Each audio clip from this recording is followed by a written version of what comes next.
Gacım. Gösterima delali manka Stuttgart emir seversta severik şehir malı madero. Vazun sıfta humara maskardan da mavi hebra. Humara sıfta maskardan da kama koyt ve yana. Name Emre Liyan. Ya. Ez kon asker değil ama tene ökbenim, tene zahmetli benim. Gerek tovaze. İnsan zor elma. Kon askerden beri. Yani bu kontrol lazım. Mesela lazım malem diyor. Piyemre vadini malem emel. Kam naskero. Mara. Hecide zamanına sera bonzası hecide. Taza hatıptı yani taza ama Ankara'da mı davandığını, uzara ama Paris değil serçe uzam mı davandığını, hatta kendi zanın nara eke havalı mükemmel izin tanımaz mı? Zoruma kasır gibi den var mı? Dayanarında, sakatlarında. Gerek sanki beseker, azıcık sanki beseker. Ben koydum, tengi tirgi kamu vardı. Ya. Paris'te mi edebiyat davandığını, ha vişser vez şiran teser. Ya. Klamo lavukore batı ama şiir Farsça'da yani. Şiir, Türkçedeki şiir, Farsça'daki şiirden geliyor. Biz Farsça'yla kardeş bir dil olduğumuz için orijini bizden bu sözcüğün ve şiir diyebiliriz buna. Şiir değil, şiir. Ünlemli i ortada. Ez şiran peser, na kodrami kuti koçkamı, pilimi, lavuk vateni, mani vateni, yine bulasmış bir. Şimdi burada rezil etmeyelim diye. Türkiye kasayı gez zoruma yapalım. Türkiye kasayı. Onu yani zoruma gördük. Şey söyleyeyim ben şiirimin ilk esin kaynağı coğrafyam, benim köyüm, köyümün insanları, köyümün kavalcısı, köyümün kemancısı, köyümün demurcusu.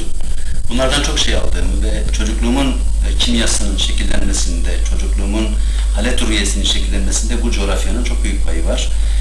Buradan aldığım ilk esini, ilk öyküyü ortaokul lise yıllarında kompozisyon dediğimiz hikayeyle ilişkilendirdim. Zamanında çocukluğumun sorusuydu bana. İşte büyüyünce ne olacaksın? Herkese sorulan bir sorudur. Bütün çocuklara sorulan bir sorudur. Ben büyüyünce yazar şair olacağım diyordum. Ben büyüyünce düşüne doğru gittim. Çocukluğumun düşüne doğru gittim ve 1979 yılında ilk şiirim yayınlandı. O tarihten beri de kendimi edebiyatın farklı türleriyle ifade ede gelen bir yerde duruyorum. Şimdiye kadar 3 şiir kitabım yayınlandı. İlk şiir kitabım 1989 yılında Urmiye Mavisi adıyla Umut Yayınları'ndan çıkmıştı. Sonraki yılda da 90'lı yılların başında Şarkılar Ülkesi diye bir çalışma, uzun bir destan şiir, nehir şiir dediğimiz bir çalışma, Kürdistani bir temayı, Dersim coğrafyasını, oradaki insan portrelerini konu alarak gelişti ve 1990 yılında bu çalışma Cahit Kırancı şiir ödülünü aldı. O yıllardan sonra biraz kent hayatımı konu alan, kentteki maceramı konu alan şiirlere yöneldim ve 95 yılında Gitmek Bir Özün Öykü adlı bir çalışma, yine şiirin farklı olanaklarını kullanan bir kitap yayınlandı. O tarihten sonra da ben kendimi yurt dışında buldum. Yurt dışı gerekli persimi gerekli terapevti tıklanım cevda. Hatta hele şiir var. Bak şiir, zikr şiir. Verteni şiiri de tantanı zoruma astı. Zoruma Meletsema, bir kızıma Hüseyin desemek yeri mıtzaf hakaniyetli emeklidir. Teleslerimi zonu para hele dürmendim. Na serpino eskon ki na dene kupederi. Kay parsimar eser ama eskona fora rajiniyo. Kay kitabına ser onunla basma Hayız Division'ı.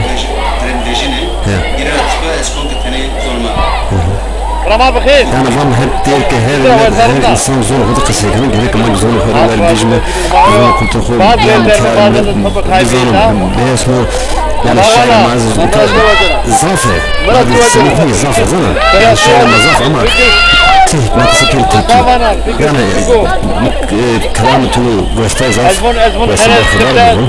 Nasıl var be? Zasunmucu ama başta zarımlara ne abi? Keşke dini tren خيلك يا زون ما بدي تنام ما جاكرم أنا ما سمعت تقول لك أمير علي يغان اسمه أمير علي يغان هو وين بديش ما كان مو جان بانه بالناس ما تنام ما ضبط أنا عايدين قاعدين يقول لك أنا سنة رمز أنا تشوف فكرة يعني تاع ما كان ما زمان تاع ما كان مجموع تاع دمي ما كلاش مكان وجو كلهم تشوف لنا مسألة المجموع تقدر تشوف Fikre Matsuko onca ez gerek Türkçe bir arkadaşlar. Türkçe yazdım. Ya. Türkçe bas. Şimdi şöyle bir problem var. Her birimizin dilimizden koptuğumuz, uzaklaştığımız, başka dillere, iklimlere büyüdüğümüz bir realite. Bu realitenin her birimizin payına çıkardığı bir bedel, bir sorumluluk var. Kişioğlu bu problemin farkına vardığında bir vicdani sahiplenme duygusuyla yeteneğinin el verdiği ölçüde bunu telafi etmenin yollarını, olanaklarını arıyor. Ben de gelinen yerde kendi ana dilimde yeterince bir emek vermediğimi, yeterince bir çaba göstermediğimi fark ettiğim ve bu dilin özellikle yazılı olanaklarını kovalamayı, kendime dert edinmeye başladım. Özellikle şarkı sözü anlamında arkadaşlarıma yardımcı olmaya çalışıyorum, müzisyen arkadaşlarıma. Herhalde daha çok o kanaldan benim bir şeyim olacak, çabam olacak.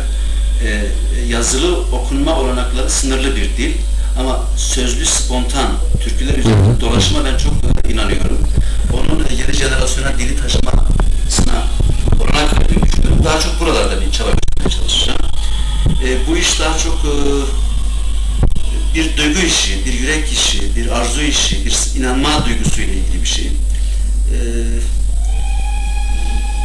Buradan ne söylenebilir bu söyleşinin olanakları içerisinde bilmiyorum ama şuna inanıyorum, her birimizin gerçekten kopa giden, artık elimizden ipin ucunu kaçırdığımız yerde bir katre olabilme sınırlarında da olsa yapacağımız bir şeyler var.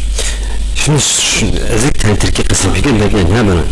Şimdi bir duygu sömürüsü dediği birçok sömürü var. Yani şimdi bu gece baktığımda bence bu bir sömürüdür. Yani ne bir sömürü? Dersim adını, Munzur adını kullanıp ama Munzur'la ilgili bu gece bir şey duymadım ben. Hiçbir kelime duymadım şuna kadar. Ancak sadece Emir Ali Yağan'ın bir şiir alabildim, beni mutlu etti ama yetersiz.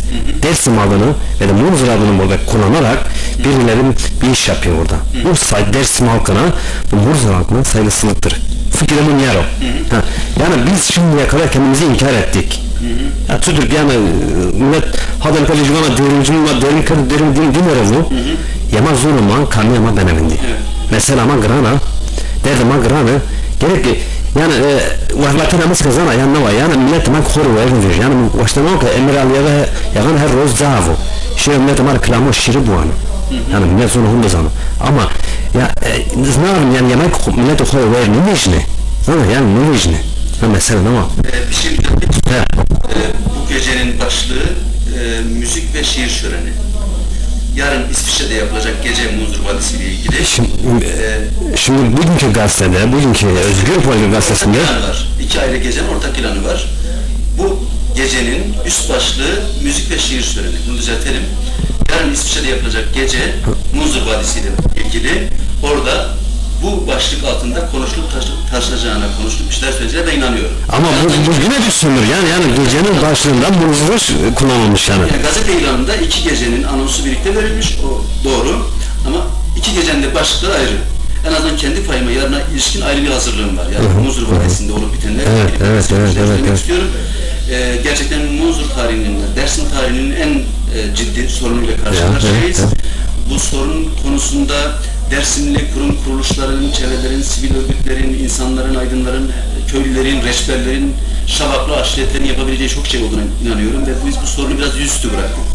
Biz bu sorunu gerçekten gerekli duyarlılığı gösteremedik. Gerekli çevre bilinci, gerekli toprağımıza sahiplenme, toprağımızın üzerindeki projeler, oynanan oyunlar üzerinde müdahale edebilme yeteneğini yeterince gösteremedik. Bu konuya röportajı getirip dayandığın için de sana teşekkür ediyorum. Tuvalet. Meral Resavım bra.